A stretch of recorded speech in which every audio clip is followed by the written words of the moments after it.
Good morning. So today I actually wanted to talk about a few of the books that I read in September. I think altogether I read 12, but I don't really have time to talk about each one of them individually.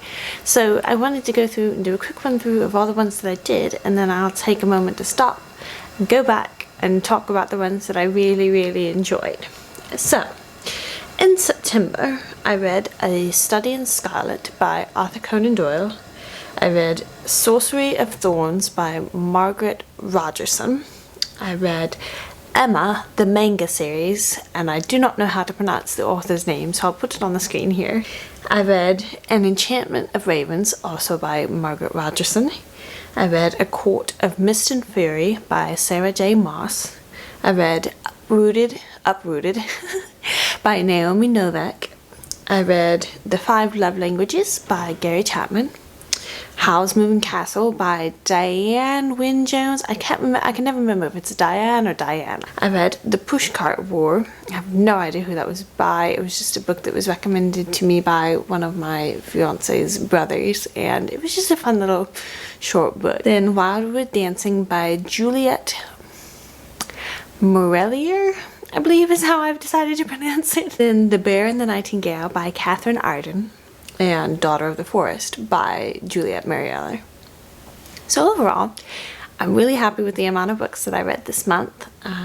They were all pretty solid books. It has become a principle of mine that if I am not able to get into or enjoy a book, I put it aside and take it back to the library, whatever, put it down basically, and don't spend my very precious reading time on a book that I currently at that point in time do not enjoy. It is entirely possible that I will come back to it in a week, a month, 3 years and absolutely love it and be like, why didn't I read it before?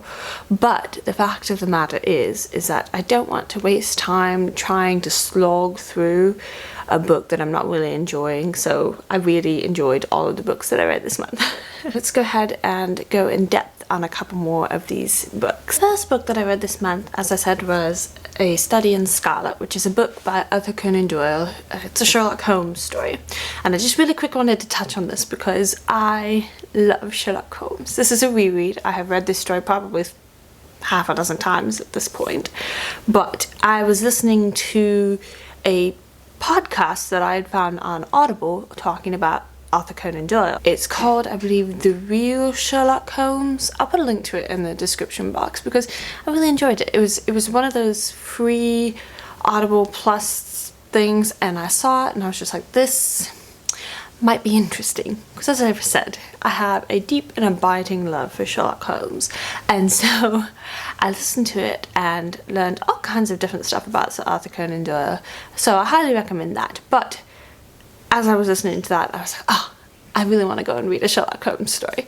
So I read the first one, A Study in Scarlet, and that is the one where you are introduced to Dr. Watson and Sherlock Holmes, and Dr. Watson is introduced and meets Sherlock Holmes, and that's when they start rooming together at 221B Baker Street. So it's a really good fun story. It's more of a short novel length. It was one of 4 novels that Sir Arthur Conan Doyle wrote about Sherlock Holmes. I believe it's 4. But it's the first one. It's really good. If you like Sherlock Holmes at all, it's brilliant and you should definitely check it out. I will say, I am not a fan of pretty much any of the film versions of Sherlock Holmes that I have seen. I would like to someday go back and watch some of the older ones from like the 60s, but the Sherlock series and the Sherlock Holmes movie with Robert Downey Jr. and then not a fan of how they portray Sherlock Holmes. I'm a bit of a snob when it comes to him. Next one is actually a series of sorts. It was the manga series Emma, and I will tell you, this was an absolutely brilliant series. I loved it. It is about a maid in, the setting is Victorian times. Be still my heart. I love period dramas. In case you didn't know, they're just beautiful. The way they dress, the way they talk, their poise, their elegance. It's all beautiful. So this setting is already doing wonders. But it's about Emma, a maid for a lady in London, and it's set in Victorian. Her mistress used to be a governess for a wealthy family, and one day that one of, like, her main pupil, student, whatever you want to call it, from that family, this young gentleman, of course, comes to visit her mistress, Emma's mistress, and, you know, they see each other, Emma and this gentleman, and the rest is history, as they say. However, it wasn't quite so simple, because there's different classes. He's a gentleman and she is merely a maid. And so this whole series, I believe there's 7 books. It's 7 or 8, and then there's a couple of like short stories that come after it. So I think altogether there's technically 10. What the Emma story is really only 7, I believe. It just talks about the kind of trials and things that they go through as they're in love with each other and they're trying to get married, and he gets engaged to someone else and she gets kidnapped, and like there's all, it's absolutely a beautiful story. Not even mentioning the illustrations. They are amazing. They're so beautiful and so wonderfully done. I just, you flip through it and the expressions on the people's faces and the costumes and, well, I guess it's not costumes, just the clothes that they're wearing in this manga series.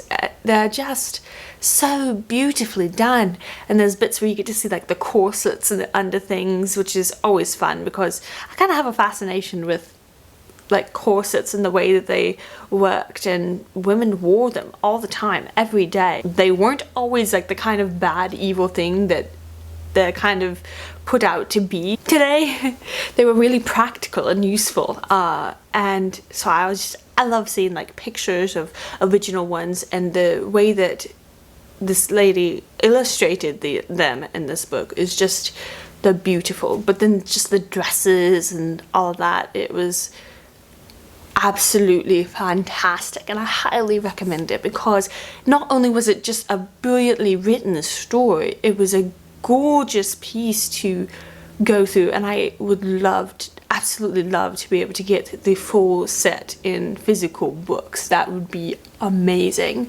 I read most of it in an app off of my phone that my fiance got for me, which works wonderfully. Unfortunately, I believe it's only available for Android phones, and not like iOS Apple phones.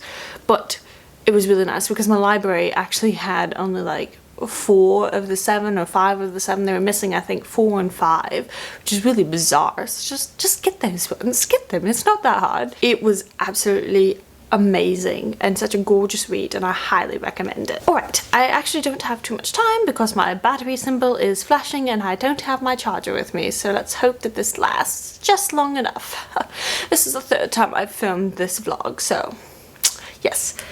But the next 2 that I wanted to talk about are actually both by Juliet Marillier, Wildwood Dancing and Daughter of the Forest, and I loved these books so much. Wildwood Dancing is about, it's kind of a retelling of the 12 Dancing Princesses / Princess and the Frog. It was brilliant. It's about 5 sisters. Jenna is the main one, and she's kind of this very practical, takes care of her sisters type of a person, which I really relate to. She's very helpful. She tries to take care of everything and just make sure everything's going well. She helps her father with his merchant business. Like, she's very smart, wants to help everybody.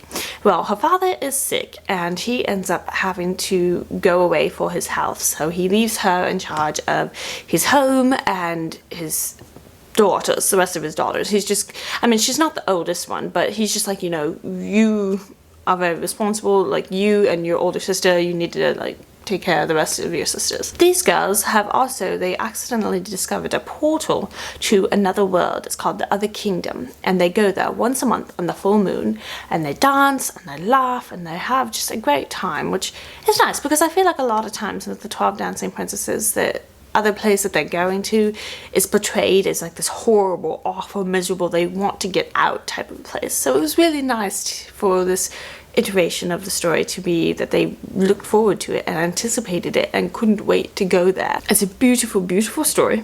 there was the perfect amount of tension where you don't really know what's going to happen. Father's gone and their cousin starts coming in and trying to kind of take over everything, and Jenna is trying to do her best to take care of her sisters and the business and everything, and everything keeps going wrong, and he's coming in and being domineering and trying to take over everything, and she can't really do anything about it. Then he starts trying to discover the other kingdom, and they're trying to protect that. And then there's this beautiful love story that's in there that's kind of confusing sometimes, but was really good, not with Jenna. And then Jenna has this pet frog called Gogu, who's her best friend, and she can hear him talking, but nobody else can.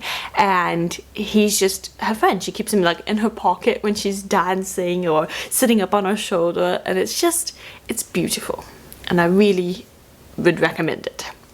Because I love this book so much, I went and did some looking and found Daughter of the Forest, which is a Celtic retelling of the story of the girl and her brothers that are turned to swans.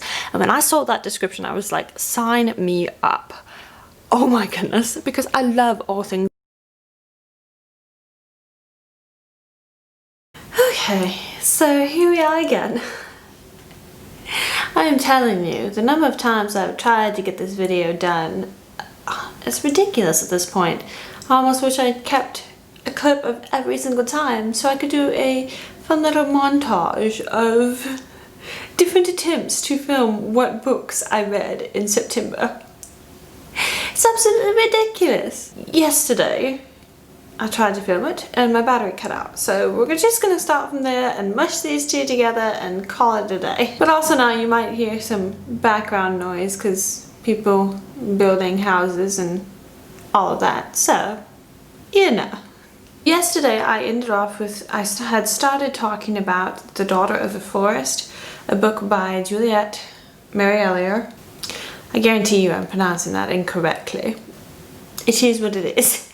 Yes, it is a Celtic retelling of The Girl and the Swans fairy tale, which if we haven't read it, it's a lovely fairy tale. Kind of sad, but it has a happy ending, so this book was so well written. It is a retelling of this fairy tale, so you kind of have a general idea for how the story is going to go. But the moving pieces throughout the plot are so variable. It's honestly, it's just lovely. I will say it is a hard book to read at times. There is some, how do I want to say it? There is a bit where there's some sexual abuse, but that is also treated quite well. Our main character doesn't just get up and walk away from it and be perfectly fine.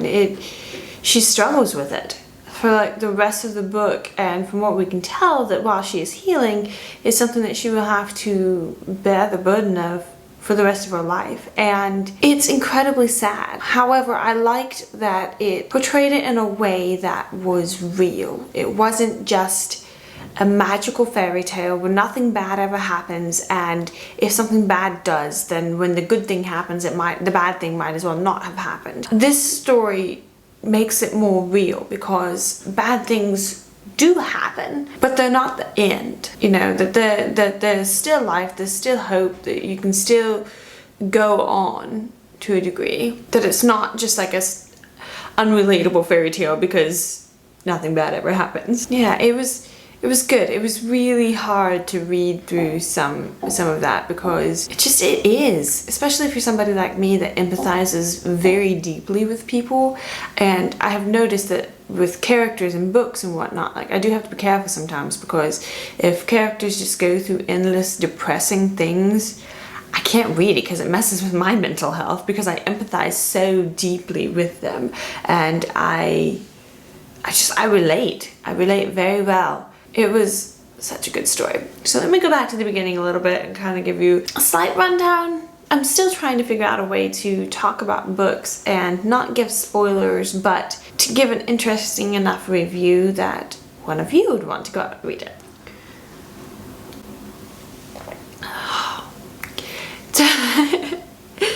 I'm telling you guys, green tea, that's where it's at. I am not a coffee drinker, but tea I will happily drink all day, every day, and I do. It starts off with Sorsha and her 6 brothers, and I'm not going to go through and name all of their names because I would probably ruin them. They're lovely. Irish names. They're really good. She has 6 brothers. She's the youngest, and they are all very kind and loving, and they take care of her, and all 7 of the siblings get along very well. They take care of each other, they're there for each other, they play together, and when one of them gets hurt, all the other ones are there to help them out.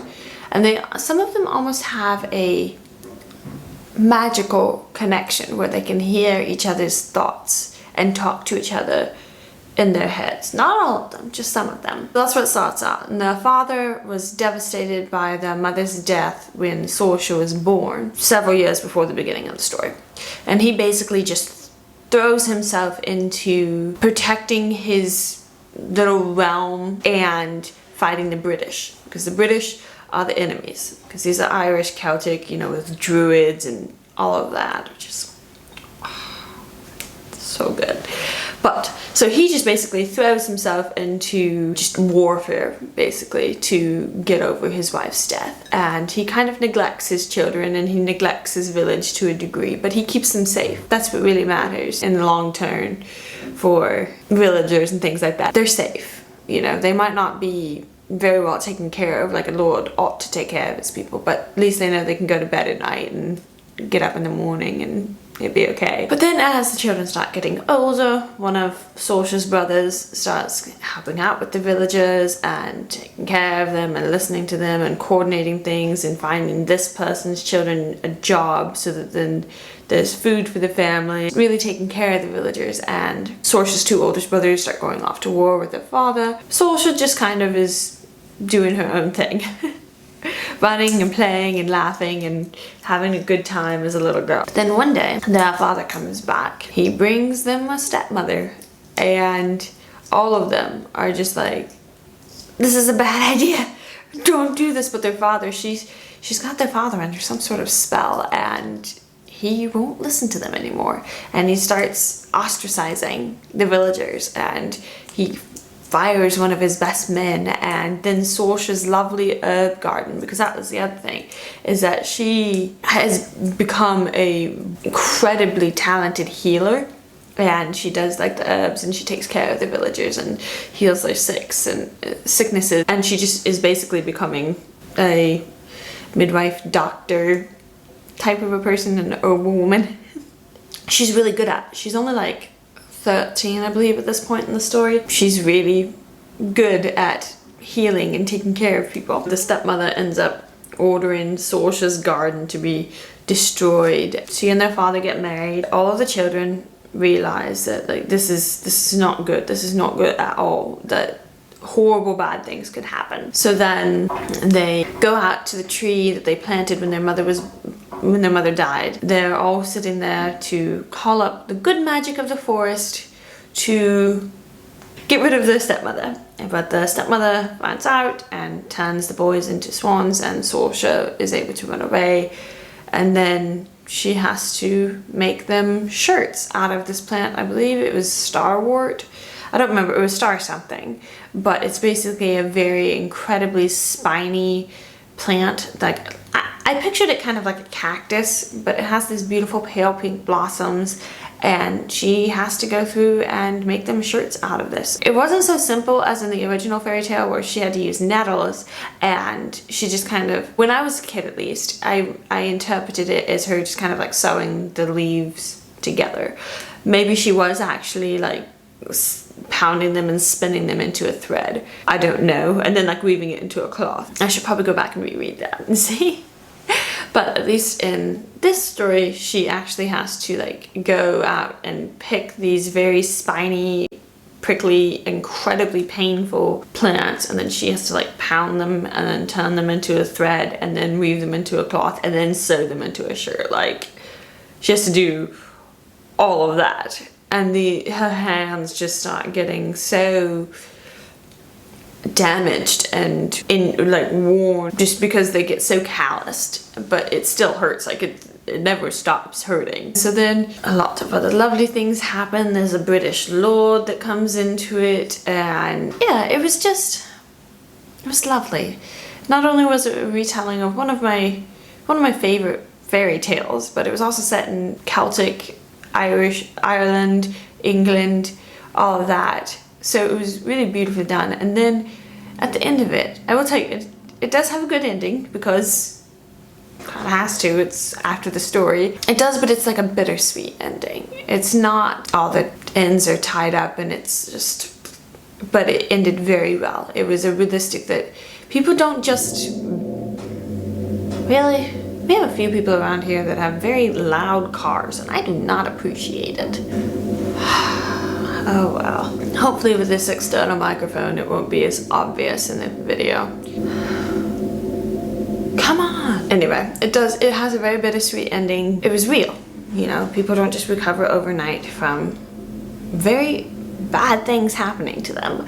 And being turned into a swan is not quite the beautiful thing it might seem. I heartily recommend this book. Like I said, it does have hard parts. It's not always a super fun book, but overall just it is beautiful. It is hard and beautiful, and it's like you get done with it and it almost feels like they become part of your life and your family. It's incredible. Like, that's the thing. Juliet Merrill, however you pronounce her name, so far of the 2 books that I've read of hers, and I'm reading a 3rd one at the moment, she has a way with characters that makes you identify with them, and it almost feels like you're living through the story. Not every author can do that very well. I appreciate it. But I think that's all I'm going to say about that story, so I don't give any other spoilers or anything. It's Daughter of the Forest again. Really good. And it's actually part of a series. I don't know if it's a trilogy or something, and I haven't decided yet if I want to read the rest of the series, just because it was so good. It was so good. And the ending that it had, it was very open to further books, but it was just a very good ending on its own. It was really well done. We'll see. I might read the other ones, but at the moment I've got 2 or 3 other of Juliet Marillier. I do not know. I've got a few other of her books that I'm gonna try out and read, so we'll see. That's all for that one. I'm trying to think if I want to talk about any of the other books, since I do actually have a little more time. I wasn't trying to like speed run through them to get it done. The other book that I did really enjoy this month, I will talk about this one a little bit. I don't actually have like a ton of time before I have to leave for work. It was Uprooted by Naomi Novik. I really liked it. It had some weak points, I would say, but it was a really lovely story. And actually it was the story that led me down the rabbit hole of finding Daughter of the Forest, because, well, after I finished Wildwood Dancing by Juliet Marillier, I did a Reddit search to try and find similar books to it, because it was similar. It was in a similar vein, because I read Uprooted and then I read Wildwood Dancing shortly thereafter. Just, they were such good stories. I wanted more stories in that vein, similar to that. That was how I found Daughter of the Forest, because that was one of the recommendations. It was a similar good book, and they basically said all the other books by Juliet Marillier, which I'm like, okay, fine with me. Uprooted was first, and it's a story. I don't know if I'm pronouncing the girl's name right, but I believe it's Anushka and her best friend Katherine, and they are growing up in this village, and on the edge of the village there's this wizard that lives in a tower, and he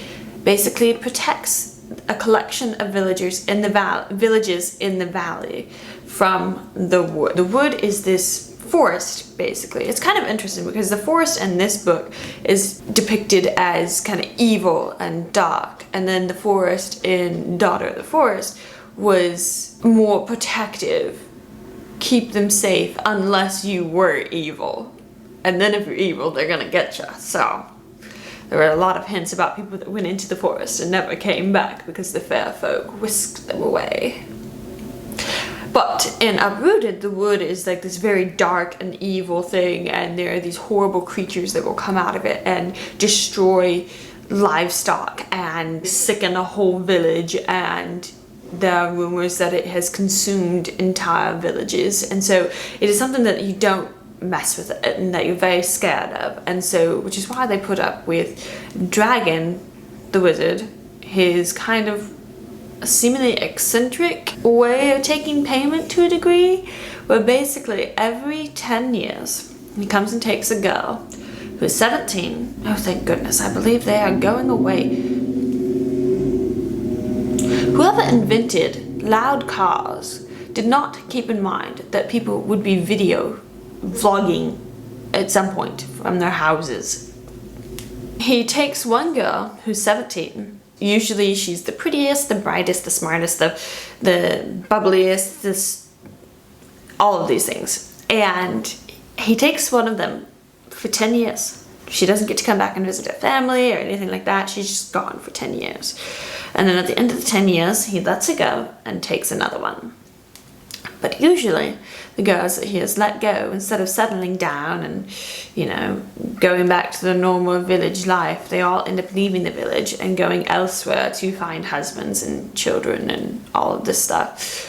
So it's a very not nice thing, because not only do you lose your child for 10 years, when you get it back, you've still lost her to a degree because she doesn't stay. But he protects them from the forest as much as he possibly can. He protects them, and so it's kind of a trade-off. But Anushka is one of the girls that will potentially be chosen. I think it says there are 11 girls that year, and she and her best friend, can't remember if it's like Katrina or Katerina, I don't remember, but they just kind of ran all over the place, and everybody in all the villages knew that this best friend of hers was going to be chosen because she was smart and beautiful and fun and brave and all of the good things that the dragon normally picks. However, the picking day comes and he takes Anushka, and Anushka is not prepared for this. She's almost like kind of a wild thing that,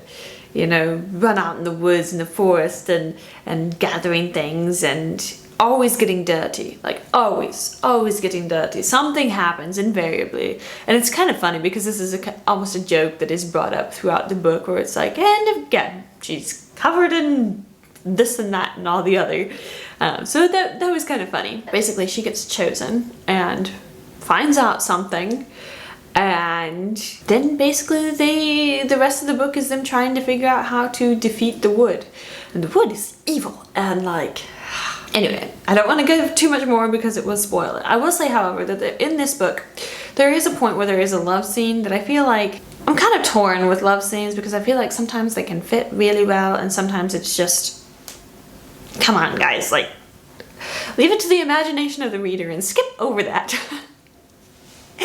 In this one, it was kind of in that weird middle ground where either it needed to be developed more or left out entirely. Like it was just, it read awkwardly, at least for me. I didn't care for it. It didn't feel like there was a sufficient build up to a degree. And then it was just, it just kind of like, it didn't fit. I didn't care for it. It should have been either like suggested or hinted at, but then for the most part left out or developed a bit more. I didn't feel like it was right. I'm getting sidetracked and I need to hurry because I'm almost out of room on my SIM card and I'm probably going to be late for work. Hey ho. That book was really good. I did feel like, again, the ending fell a little bit flat.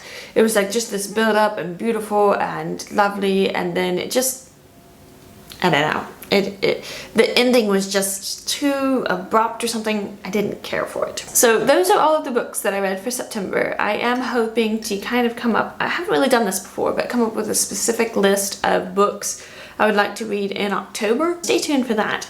And then I also have a couple of fun, like, creative project vlogs that I want to do. You know, one of them, I'm gonna frog a sweater, which if you don't know what that means, it basically means taking a sweater that I have knit and taking it apart. Which is really fun.